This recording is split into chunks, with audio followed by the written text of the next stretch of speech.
We are the New York Knicks. I'm back in the New York groove. Well, it's the Knicks. New York.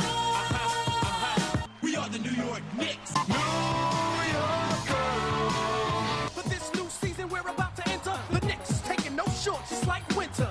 New York, New York. New York be about the Knicks, huh? But the best thing about New York City is K-N-I-C-K. Everybody say go New York, go New York, go! Go New York, go New York, go!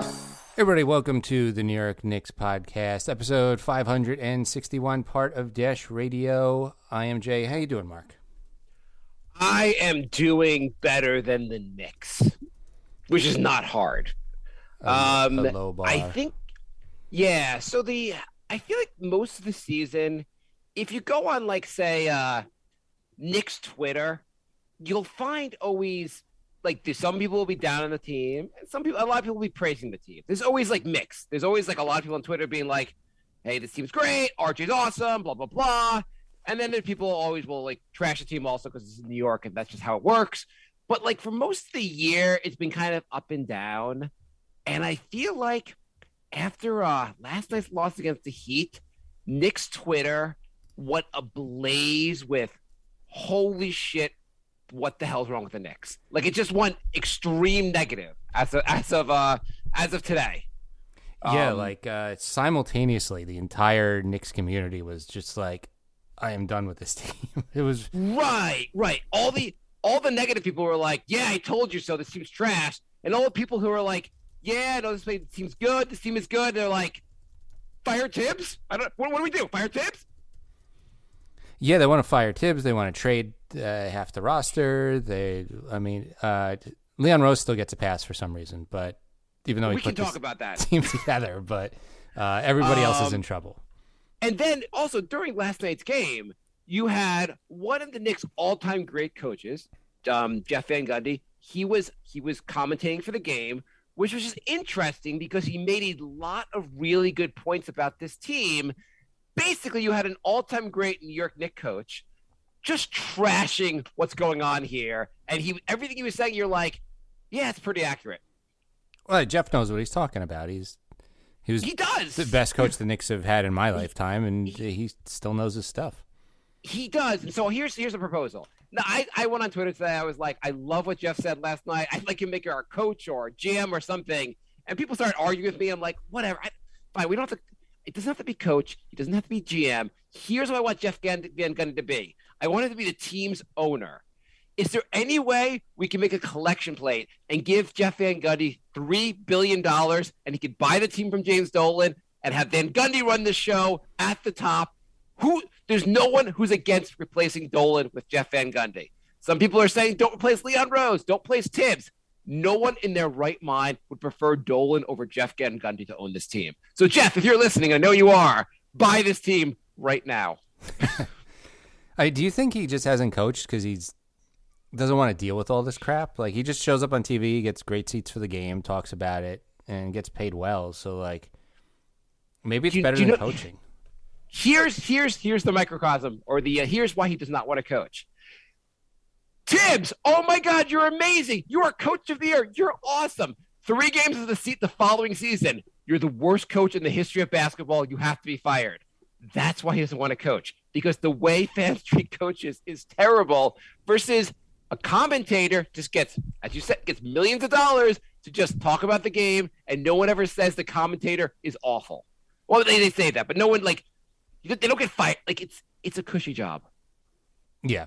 I mean, it's not even the fans that treat the coaches that way. I mean, the teams do too. How many coaches have the Knicks given 5-year deals to and then fired after 1 year? Yeah. I mean, the Knicks are probably paying 3 other coaches right now. I wouldn't be surprised. I haven't looked because it just depresses me, but I wouldn't be surprised. It's unbelievable how many coaches they've gone. So in the last decade, we have gone through there was Derek Fisher. Woodson, then Derek Fisher. D'Antoni, Woodson, Derek Fisher. I guess then it was Rambis, then Hornacek, then Fizz, then Mike Miller, and now we are on to Tibbs, who is a year and a half into the job, and people want him fired. we can't keep a coach around. Well, if the fans have their way, we'd have a new coach every half hour. It's about every 18 months. It's a little much. We have to hold on to a coach a little longer. It's just truly, and I understand there's a lot to criticize Tibbs about, but it's really dysfunctional to get a new coach every 18 months.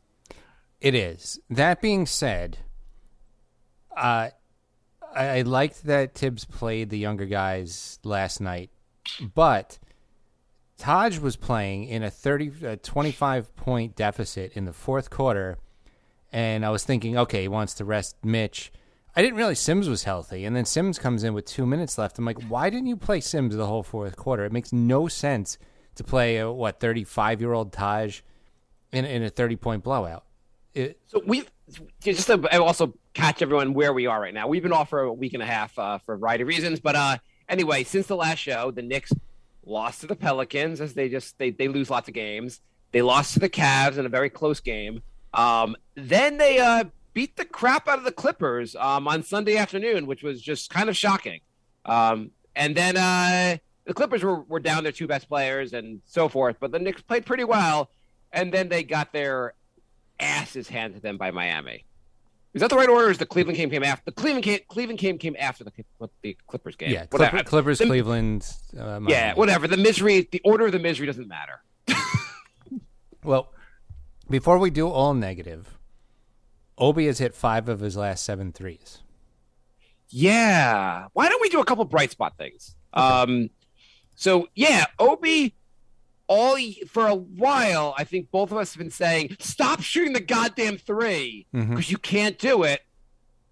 I mean, 2 games in a row, he's been actually decent from 3. Were we too early to tell him to stop shooting? No, I mean, he was at 19% more than halfway through the season. Like, that's like almost historically bad. But he's up to 25% now. We're he's going from historically bad to just like plain horrible. That's good. I just found I thought the strength of his game was on the inside, attacking. Fast break is his strength. Yeah, fast break. I think he should be able to post up around the rim. He should be able to drive to the basket, which he doesn't. He doesn't create his own shots very much. It's usually someone has to pass him to get him the ball. But I also feel like, why does everyone have to shoot the 3 right away? How about you get good for 15 feet? I know it's not the analytics don't say shoot from 15 feet, but if you're shooting 20% from 3, shoot from 15%, get maybe decent from there, and then move out a little bit. Yeah, I saw somebody on Reddit say they didn't want, I forget who, he said they're garbage because all they do is hit 2-pointers. And it's like, but if they go in, I would rather somebody who shoots 50% from 2 than somebody who's shooting 25% from 3. Right. I mean, what's his name on the Bulls? Former of the Spurs and the Raptors. Yeah, who's the guy? DeMar DeRozan. Yeah, he shoots 2s. Seems to work out pretty well for him. LaMarcus Aldridge. There are a lot of. If you can hit, the whole point is basically, if you can shoot 2s at a nice, efficient rate, it doesn't matter that much. I mean, if you can shoot like Steph Curry from 3, that's wonderful, but most guys can't do it. Yeah. And you got to mix it in. You can't just be shooting it's great that the Knicks want to shoot 10 more 3s a game, but it also leaves the Knicks just losing so many nights because the 3s aren't going in. You have to kind of mix and match. If the 3s are going in, you're hot, great. But if they're not going in, shoot some 2s, do some other things, go down low, do some other things to throw the defense off. You can't be one-dimensional. No. Plus it's also, the NBA is getting so, every team plays the same way, and it's, yeah. I don't want to see just 3s and dunks. I want to see some variety. Do some things that it's also going to, if everyone's doing it, you have to mix up. You have to be able to do other things. And the playoffs, you can't just rely on that because it's not always going to work. The shots aren't always going to go in, and teams are going to they're going to guard you on the 3-point line, even though the Knicks don't do that kind of thing. I mean, Houston arguably lost the championship because they didn't want to deviate from the 3 and just had a historically bad night. So our first positive, Obi shooting from the outside has been a lot better as of late. Second positive, RJ has been playing a lot better this past month. Much. I mean, he's been the best guy on the team for over a month. Yeah, absolutely, no question. He had a really, really rough start. Well, he had like 3 good games of the season. Then he had a rough start to the season otherwise, and it was getting really, really hard to like see a future here. Why has he been looking so much better lately? Like, what has he been doing well, Jay? Besides getting shooting balls that go in. I mean, he's been doing that better. He's been more aggressive. Yes. It would be nice. By the way, if you want to know, I thought it'd be helpful. Yeah. So I'm going to give you his month-by-month shot. So RJ started off the year in October. There were 6 games in October. He shot 48% from the field and 38% from 3. Mm-hmm. That's great, obviously. Great. Yep. November, he shot 36% from the field and 29% from 3. That's god awful. December, he shot 40% from the field and 33% from 3. Really not very good either. That was the November-December stretch, horrible. Yeah. January. And October was like 3 games. October was 6 games, but yeah. January, 45%, almost 46% from the field and 43% from 3. That's what we want. That's what we need. That's the guy we had him last year. The only thing that's crushing us still, I know what you're going to say. Free throws. Holy crap! Why at the only time on the basketball floor when no one is allowed to guard you can the Knicks not make a shot? It is a little strange. Like the entire team is shooting poorly except IQ. Everyone has to stand and watch you shoot. You just can take your time. I mean, I guess you can't take Giannis' time and like run the clock out and like just get a penalty. But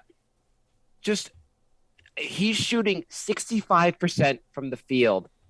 Mitchell Robinson has a higher shooting percentage, like from the higher field goal percentage, and this guy's shooting him from the free throw line. 65 from the free throw line. You said the field. It's the field. I meant from the field. Mitchell Robinson field goal percentage is higher than RJ's free throw percentage. Yeah, that's what I meant to say. Not good. No, not good. Otherwise, everything else in this game is really. I mean, his defense has been okay, but his offense, he's attacking so much more, which is what I love. Yeah, way more aggressive. We've been saying for 2 years that he's not aggressive enough, and he's doing it now. Yeah, I think he's at his best attacking the rim. Okay, so that's been great. I assume the free throw shooting will get better over time. He can't really remain this bad, right? I don't think so. I mean, it seems more fluky because he's been decent from the line for his career. So I feel like he's going to go back to at least his career average. You think Shaq should call him and give him tips on free throw shooting? Oh my God! I mean, would you? Actually, on the side of would you like Barrett more or less if he started shooting the ball between his legs? More. Well, if he was hitting them. If he was hitting them, yeah. If hitting them. That's the argument always. They say you could shoot better between your legs. Yeah. That's the way they used to do it. Yeah. Yeah, but no one's manly enough to try this out in the NBA. Yeah, actually, you know what? Barrett's never been a really good free throw shooter. I just looked. No, he's never. That's his whole career's been bad. And he wasn't good in college. He's never been a good shooter. But at some point, like, generally the first thing that gets better is your free throw shooting. That's the one that, like, you should be able to make that before everything else gets better. It makes sense, yeah. Wide open shots. But the Knicks have also, I mean, they're losing games because they're missing free throws. Against Cleveland, they missed like 10 free throws. They lost by 2 points. I'm pretty sure there's a math problem here that leads to them winning. Yeah, there was like 3 of their last 5 losses. The margin of victory was less than the free throws missed. Yeah, that's not good. Okay, I got another positive, but tell me, do you want to jump in first? I'm going to say Grimes. Grimes has been a positive. There you go. That's where I was going to go. I would argue in the Leon Rose era, as of right now, if I'm going to rank the draft picks. Did you say error by mistake, or did you? Was that a Freudian slip? I don't know which one's right. But I'd say Grimes is right now. I'd rank him as the best pick under Leon Rose. Yeah, I can't really argue with that. I mean, you have the picks under Leon Rose are you got Obi, IQ, you got Grimes, you got McBride, you got Sims, the Rokas, the guy we haven't seen yet. Yeah, yeah, in Europe. Supposedly he's playing well. You got Sims. I mean, right now, it's not anything against the other guys, but I really, really like what I'm seeing from Grimes. His instincts on defense are awesome. He can shoot the three. He's got to get a little more efficient. He's got to add to his game. But like, I'm watching this being like, this guy might end up being pretty good.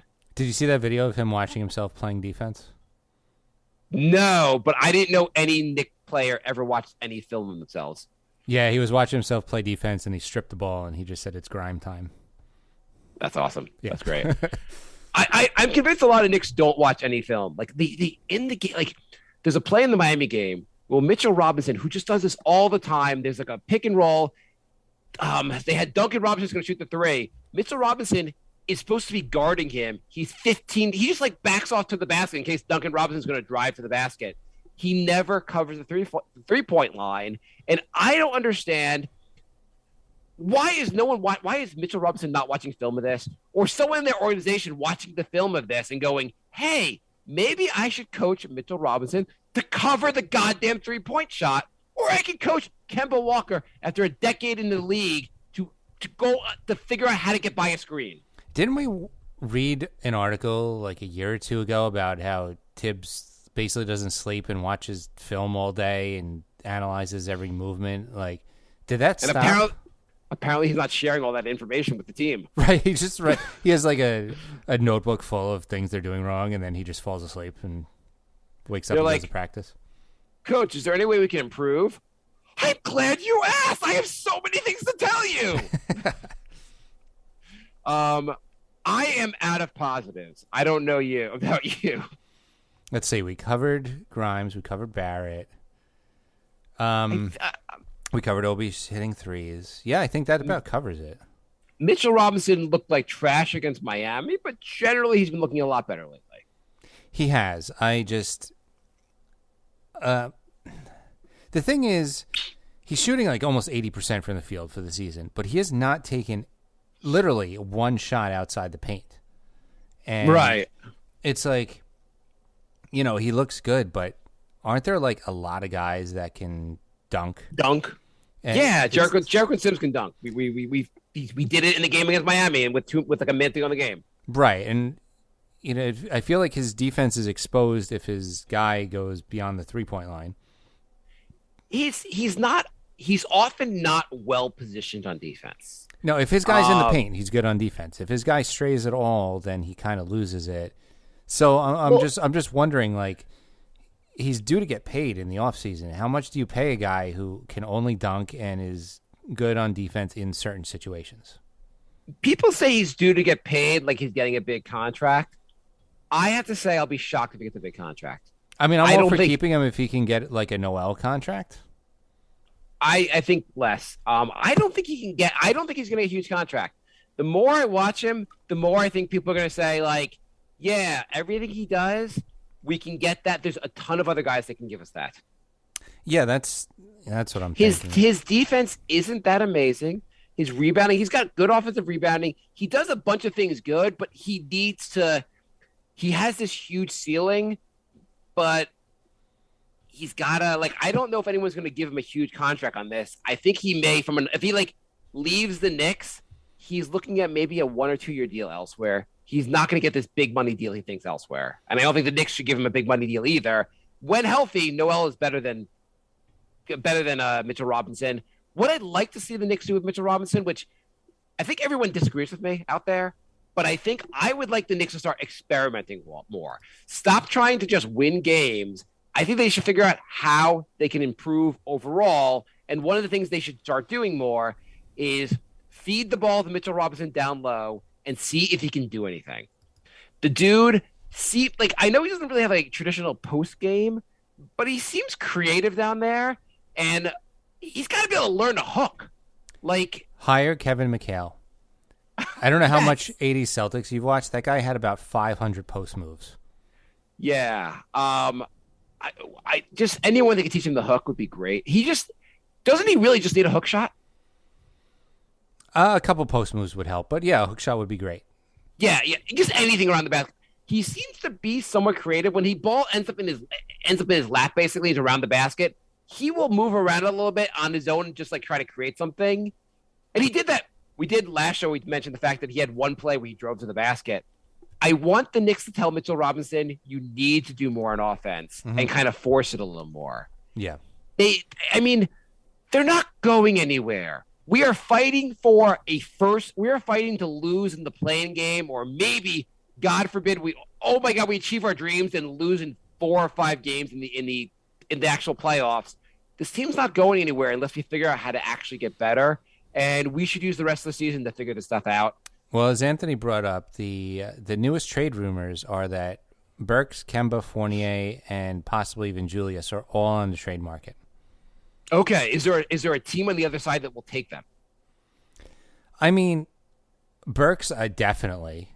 I mean, I feel like he has value. If you need a shooter off the bench, I feel like why not Fournier? I mean, if you're a team that's in the top 6 in the standings and you just need a little bit more firepower, why not one of those guys? I mean, obviously you can't get a guy like Julius for a little more firepower because his contract is huge. But the issue with the other guys is it's making the money work on the deals. It's not that easy. It's a complicated problem. Burks isn't making crazy money. No, but he's making $10 million. You have to get back like that much money in salary. Yeah, it has to be a shorter contract, or else it doesn't make sense for the Knicks to do it. Like $10 million is not a lot in NBA terms anymore. I mean, Obi's on a rookie contract and he's making like $6 million. Yeah, no, you're fair point. I am also, people are giving Tibbs a lot of crap for playing the starting unit and keeping these veterans playing, like especially in the Miami game where they were just trash. I'm wondering if Tibbs is just being stubborn or the orders from above were play these guys until the deadline because if you bench them, I can't move them. That's the thing. I don't know how much stock we can take in these rotations until February 10th because that could be the mandate. Like they could have said, play Sims and McBride all you want February 11th on, but we have to showcase these guys because we're going to make some moves. We don't know. Because that's the only thing that makes sense. To not play those guys in a 30-point blowout, that doesn't make any sense. It seems to me it would be absolutely insane if Rose had actually traded for, first of all, Rose trading for Cam Reddish, if you're going to say, tells me something, it tells me that Rose is playing for next year, not this year, in the sense of like, he traded for a guy that's clearly not going to make us better this season, hoping that guy will get better for the future. Mm-hmm. Sensible move, but you think that will mean he'll make other sensible moves along the lines of playing for the future. Also, you have to think Rose and Tibbs must communicate. Rose and Tibbs must have had a conversation where like, I'm going to trade for this guy. You're going to find playing time for him. And Tibbs is like, the rotation's tight. And Rose is like, it won't be tight after February 10th. And Tibbs goes, great, I'll play him then. That seems like the most logical. Yeah. Oh, by the way, Jay Shady said Hakeem used to tutor big men as well, and he tutored Stat one off season. Which, yeah, I mean, Hakeem, dream shake with Mitch Robinson. Let's do that. Yeah, no, I remember this, and Amari actually got better around the rim from he did. The tutoring. He did. So here's the big question, this is basically the issue, like the argument on Twitter, everywhere else, Reddit. Is the issue, who is the most at fault here? Is it Leon Rose? Is it Tibbs? Or is it Randle? Who do you want to start with, Jay? I mean, I thought that was a good question because I feel like they all have some blame in this. Also, what I gather from Knicks fans, between Randle and Tibbs, that's about 99.99%. And then actually, take the total number of Knicks fans on Earth, me and you, and whatever percentage me and you make up of the entire percentage of Knicks fans on Earth, we're the percentage that thinks that Leon Rose deserves some blame. No one else seems to. Yeah, it's kind of weird. Like people you talk to people online, they're like, the team is garbage, it's terrible, it's horrible. And you're like, yeah, Leon's terrible. They're like, what do you mean Leon? He's the only way. I mean, the Fournier move's questionable, but nothing else. He's been great. Yeah, everyone's like, all they need is a point guard. I'm like, well, they could have had one. You're like, the guy in charge is doing a great job, but the team is trash. Okay, so you want to start? Let's start with Leon. Okay. Why is this Leon's fault, Jay? Because I feel like a lot of these problems sort themselves out if you have a point guard. They could have drafted Halliburton. Not that I don't like Obi, but to use a top 10 pick on a backup to your best player makes no sense when there was a good point guard available, which could have changed the whole dynamic of the team. Maybe Randle doesn't look like garbage if he's not trying to play point guard. He's also Tyrese Halliburton is a good shooter. People say he's injury prone, but he's played most of the season. He's had a few like tweaks. It's not like he's Anyway. Well, also say if you want someone that fits in well with Randle, Tyrese Halliburton plays off the ball really well. He's not a point guard that needs the ball in his hands at all times. And maybe the Knicks need a guy like that. Who knows? But at least he would be one that really would fit in well with his offense. Yeah. Okay, so number one, he's had 2 drafts now, and he's only used IQ really is an undersized 2-guard, not really a point guard, even though the Knicks are kind of putting him in that place. But really, in 2 drafts, he's drafted 1 actual point guard, and that was in the 2nd round. Correct. Correct. Sorry, Knicks Twitter, IQ is an undersized 2-guard. When he went looking for point guards, he thought Elfrid Payton deserved the 2nd season here. He got Derrick Rose, but he also said, hey, OKC, I heard you're going to pay $30 million for a guy not to play basketball. Can you give us his number? He might be our point guard. Yeah. Like, that's not how you don't usually find your starting point guard. A recipe for success is not finding a buyout guy for your point guard. Yeah. Yeah. I mean, Kemba, I think, was a good risk, but that shouldn't be your number one strategy. Also, I got to say his draft picks, I'm the only person that's getting annoyed about this, but he seems not to value draft picks as much as I would like, in the sense of in his first year, and not to bitch about this, but the Knicks had the number 3 pick in the 2nd round, and he said, there's no one in the 2nd round worth drafting, so I'm going to punt on this, and traded it into the future, which I don't know how Knicks fans defended it. This year, he also he had the number 20 pick or number 21 pick. He had 2 picks in the 1st round, and he got rid of one of the picks in the 1st round. And you may argue Cam Reddish is a good, ending up with Cam Reddish in the end is a good gamble, but it's weird that he doesn't seem to value these draft picks. I don't know if he was doing that. I think he was just trying to be super, super smart. And yeah, I don't know. It's super smart not to draft guys. Also, so forgetting the Obi thing. Also, the Knicks have now drafted. They also prior to getting to the era of Leon Rose, the Knicks had drafted guys like Frank Ntilikina and Knox, guys that weren't, even though they were top 10 picks, weren't really NBA players. And the Knicks have had just a lot of wasted draft picks. This era seems to be everyone Leon Rose has drafted pretty much is a guy that's like, this guy can play in the NBA. What he's not doing is hitting any home runs. And maybe Grimes will be a home run. But so far, everyone looks okay. You got to hit home runs. If the Knicks are lacking a talent, you got to hit home runs. Yeah, they haven't nailed a draft pick in I don't know how long. David Lee? I would argue with the number 30 pick, David Lee was nailing a draft pick. You could argue Mitch is pretty good, but it's not it's not like, oh, wow, oh my God, you nailed it. A lot of teams find good players in the 2nd round. Yeah, I mean, wasn't Jokic a 2nd round pick? Yeah, he might be one of the best players in the NBA. Yes. I think it comes down to the Knicks got IQ and we're all like, oh my God, IQ. The Knicks probably could have gotten IQ with the 33rd pick and drafted someone like Desmond Bane, who looks pretty good in Memphis, and people were saying the Knicks needed shooting. He could have made sense then. And again, whatever, it's not a huge deal. But I think I'd say overall Leon Rose is a solid B in drafting, which is not bad, but he could do better. And prior to him, it was a solid like D. So I guess whatever. And the other thing I'd say about Leon Rose, what else is his fault or his issue?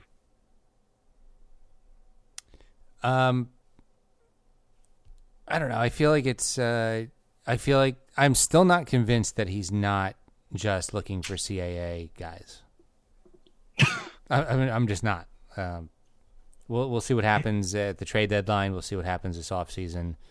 But it seems like he has an agenda. It's weird because it's like for so long we're like the Knicks need cap space. We need cap space. We're gonna buy out and stretch Joakim Noah because we need cap space. Oh my God, we've got all this cap space. Rose, what do you do with the cap space? It's gone. What do you mean it's gone? The roster's the same and it's gone. Yep, cap space is gone. But well, I thought we needed and a couple years we'll have the cap space back. Oh, okay, cool. So what's the plan now for stars? You said you wanted stars. Oh, they're gonna force their way here. Who's forcing their way here? Stars. Really? The latest rumor is Donovan Mitchell. People that know him think he's going to New York. Wonderful. I mean, I'd love Donovan Mitchell, but I love every year or two we're like, let's pick a new name and pretend he's coming here. Every big star is coming to the Knicks. I mean, it was so like the Kevin Durant stuff was so in your face. Like he's coming. And then Kevin Durant himself was like, I don't know where those rumors came from. We are running low on time, so let me do our read first, and then we'll finish up. Sure. All right. Here's some big news just in time for the Super Bowl. DraftKings Sportsbook, an official sports betting partner of the Super Bowl 56, is officially live right here in New York State with mobile sports betting. That means you could place a bet no matter where you are, like putting a multiple parlay on Obi hitting more than 1-3. That'd be a pretty good bet. With DraftKings Sportsbook, it's an exciting time to be a sports fan, and DraftKings is making it more exciting with this special offer. Listen to this. Not a new customer, you can experience Super Bowl 56 with same-game parlays. Combine multiple bets from the same game with a bigger payout. The more legs you add, the more money you can win. DraftKings is safe, secure, and reliable. Best of all, you can deposit and withdraw cash whenever you want. Download DraftKings Sportsbook app now. Sign up using code NYKP. Bet just $5 and win $280 in free bets if your team wins. That's 56-1 odds using code NYKP. This week at DraftKings Sportsbook, an official sports betting partner of Super Bowl 56. Eligibility restrictions apply. See DraftKings.com/sportsbook for full details. Must be 21 plus, physically present in New York. Gambling problems, call 1-888-HOPE-NY. Look at that. The deal just got even better. So use code NYKP.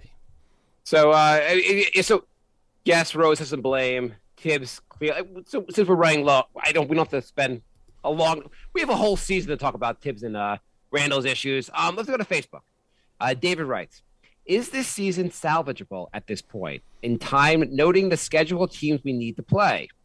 The Knicks have one of the hardest schedules in the NBA going forward. Jay, is this season salvageable? No. They are pretty much they're tied for 11th. I think the Hawks are going to pass them. It's 12th place. They have the second hardest schedule in the NBA. It's time to take a step back. It seems really unlikely they can save this season unless Randle becomes Randle of last season. I mean, Wizards are in a tailspin, so maybe you could sneak into the playing game, but what does that do? They're going to have a tough time. Then the question is, David writes, should we be tanking? Yes. I would say we should be trying to do everything we can to develop this team and set them up for next season. And if we lose a bunch of games in the process, not a big deal, but maybe not outright tanking. Yeah. I also think even if we outright tank, we're going to have a lot of trouble getting past like number 8. So I think it'll work itself. Like, I don't think we're going to make the playing game. We'll be somewhere around 10, maybe. Should we be offloading Randle in the next week? It depends what the offer is. I mean, somebody was arguing with me that they should basically just salary dump him they're saying like trade him for Westbrook and then buy Westbrook out. I'm like, you don't get rid of your best player for nothing. Like, that's insane. By the way, while we've been doing the show, has there been any time when we were doing the show where that hasn't been something people have argued for? Yeah, they said like for all those years, the Melo, same thing people have saying for Melo. Yeah, he also said, well, they could throw in Taylor Horton Tucker and a first and Kendrick Nunn. I'm like, Kendrick Nunn can't even make the he doesn't even play. Taylor Horton Tucker is shooting 25% from three on high volume, and you know the Lakers are going to reboot really quick, so that first isn't going to be anything. So that's just terrible. Obi's like, how do you do that on high volume? I just got there. I mean, like, that's pretty good shooting. Yeah. I mean, I guess the argument for unloading Randle would be that he's playing so bad right now that he's hurting the team overall. And if we're going to go just say this is going to be more of a rebuild, getting him off the roster and just having guys that are playing much harder would help with the rebuild. I don't know what the deal with Randle looked so good last year and he looked so bad this year. I just don't get it. What's wrong? I don't understand. I don't know. Jorge writes, isn't it weird Randle has dodged the media 7 games in a row now? I think it's 9 out of 10, and the one he talked was the one game they won against the Clippers. Someone posted this on Twitter, which I thought was just crazy. They said this is before yesterday's game. They said, fun facts. Julius Randle led the Knicks in scoring 6 of the first 11 games, but only 5 of the last 35. He hasn't led in scoring in 15 straight games, averaging 16 points, and is down to 18 points a game this season. I think through last year and the year before, he led the Knicks in scoring most games. Yeah. I mean, he's had some single-digit games. He had one game with like 4 points. I feel like also he's been such a funk, and he got so much praise last year for passing that he's overpassing. Sometimes, but then at the end, there was a part in the Miami game where he airballed a 3, so I guess he got mad and he tried to just bully his way into the paint and bowl players over and kind of just threw it up at the rim, and it was another terrible turnover. And the ball has to stop running through Randle. Randle cannot walk up the court, demand the ball at the top of the arc, and then like try to figure out what to do. He doesn't work. It's just a bad use of Randle and like frustrating. And this team, Jake, could this team be on like a 7-second or less offense? Would that be helpful? Like a D'Antoni, like maybe like the team has to shoot within the first 10 seconds. I mean, the bench would be really good at that. Yeah. I mean, Obi can make it down court in like 3 seconds or less. I don't know how he gets down there so fast sometimes. I feel like the team, if they forced to make decisions faster, it would just work out. Like, this is just like, there's so many plays where they don't even try to do anything until like there's 10 seconds to go on the clock. Yeah. To continue with David's questions, should we be playing a starting Young Guns roster for the rest of the season? For instance, RJ, Obi, Reddish, Mitch, Grimes, McBride, and IQ, some version of that. After the trade deadline, yeah. I mean, I feel like, if this wasn't a trade, if there's any kind of trade deadline issues, I would think after last night's game, the next game should just be the bench starting. Send some message. Yeah. And he writes, blow it up. Yeah. Declan writes, is there any Knicks player in your memory that is more frustrating to watch than Randle right now? Playing bad is one thing, but sulking and putting in no effort just sucks to watch. Bargs and Aflalo come to mind. LOL. What do you think? Yeah, I don't know. There's just something about his body language. He looks miserable all the time now. And I don't know what's causing it, but there's something going. I feel like after this season, some stories are going to come out about something that happened that ruined the locker room or something. I would be shocked if that doesn't happen. I agree with you completely. There's something we're not finding going on, or at home, something's terrible going on at home with him that like he can't bring it on the court. Because the NBA, I mean not the NBA, the Knicks seem to have more of a tight ship. Like we used to know when trades were coming, like weeks in advance, and everything leaked. I feel like there's no leaks now, so there's probably something big going on that's just not leaking. Yeah, Leon, that's the one thing Leon has been amazing about not leaking stuff. Yeah. as far as frustrating, like even like Melo, when we were frustrated with him, he like even in his most inefficient nights, he would still score. Like he would just still do Melo stuff. Like Yeah. this is also like because of how good he was last year, it's just extra frustrating. Rob writes, what realistic return will we get for Randle? And do you believe we would have to we have to give up picks in order to unload his $117 million deal? Actually, Anthony asked the same question, so I could skip that one. Yeah, I don't know. I don't know if we'd have to. I don't know if it's that bad. It depends on the team. I feel like maybe a smaller market team, they don't usually get free agents, so they might be more willing to get somebody like Randle who they think maybe will be better in a small market. Maybe there was something to having no crowd in MSG. Sacramento. Sorry. Go on. Yeah, maybe Randle is not a big crowd guy, and maybe it really there was an effect with having an empty stadium, and maybe if he goes to a team like Brooklyn where there is empty stadiums, that he'd play better again. I just had to get it again on the Nets. Yeah, I was going to say also that maybe in the future we should do every once in a while like a little short conversation about teams that are a greater disaster than the Knicks, because Sacramento would be a good team to discuss. Yeah, they were down by 60 the other day. They are holy crap. Yeah, I don't.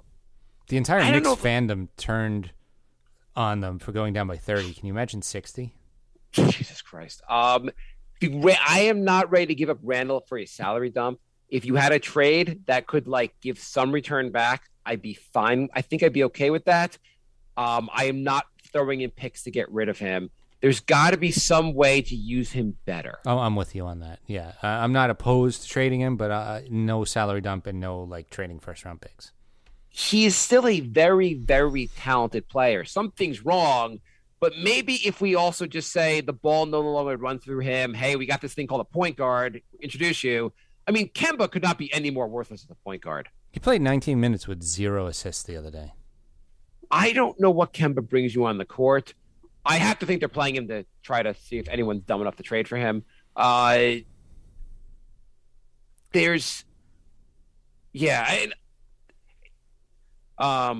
we have one more question. Anthony writes, how do you guys think Evan Fournier would look in another team with a capable point guard and a faster system?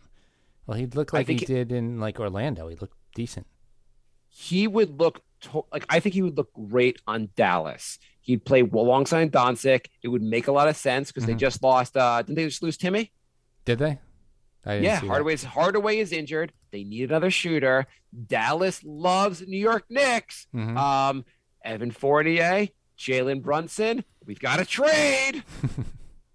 Let's do it. And you know what? Dallas will make it work. We will give you Burks also. We don't give a shit. Just get us Brunson, and we'll figure out how to sign him. Let's make this shit work. There you go. Jay,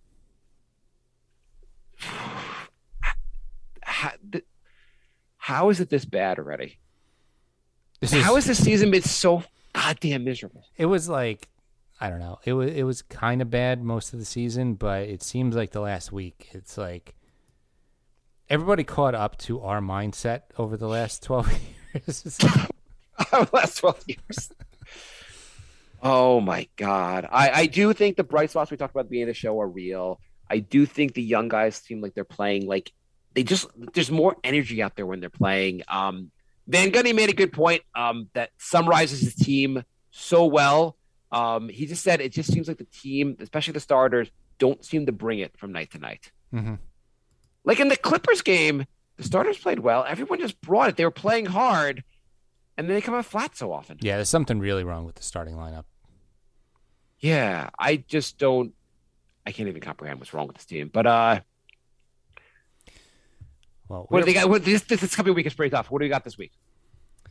This week we have the Bucks, the Kings. I don't know. Basically, just if we do a show Tuesday, it'll be the Bucks and the Kings. Oh, okay. So 1-1. And that's you got to beat the Kings. That's it. Yeah. Then the schedule is ridiculous for basically the rest of the season. I mean, last year, Jay, everyone said the second half schedule was ridiculous, and the Knicks went on a played goddamn awesome.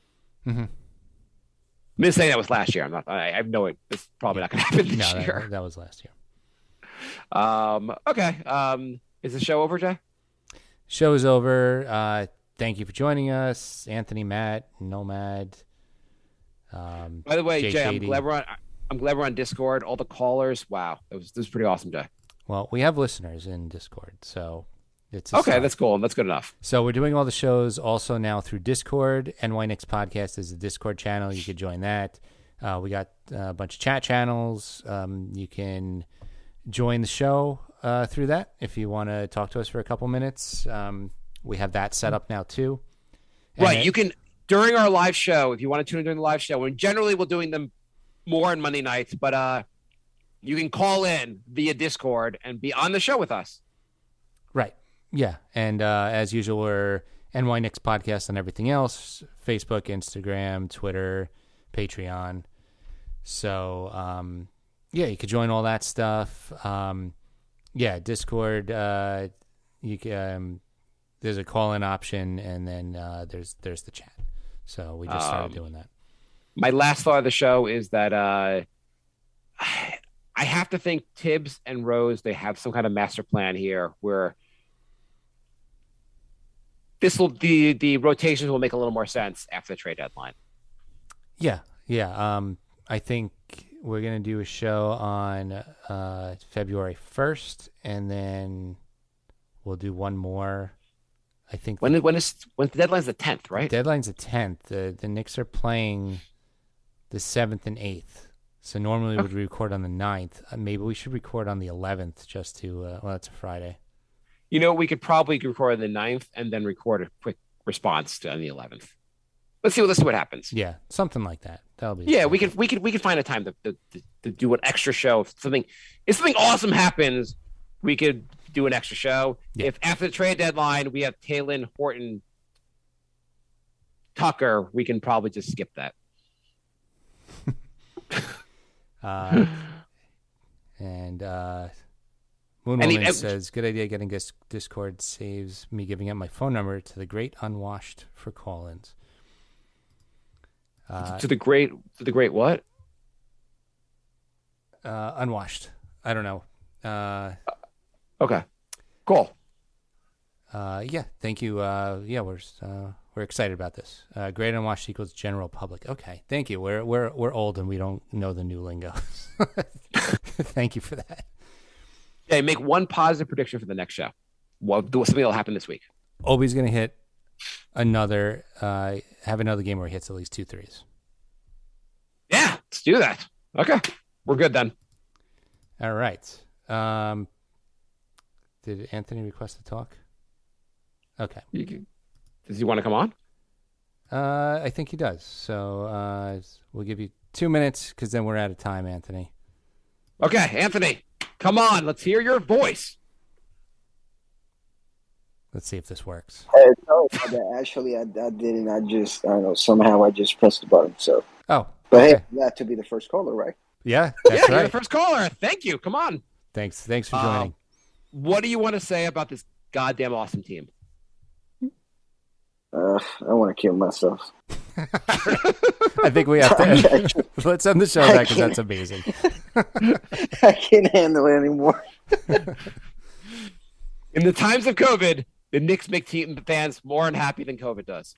That's what they do. Thank you, Anthony, and thank you for talking us into setting up this Discord.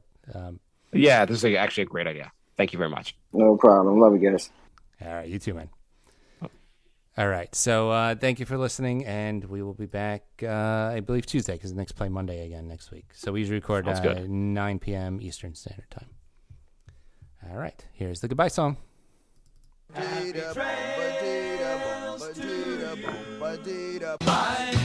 love. Goodbye, everybody. Goodbye. It's all over.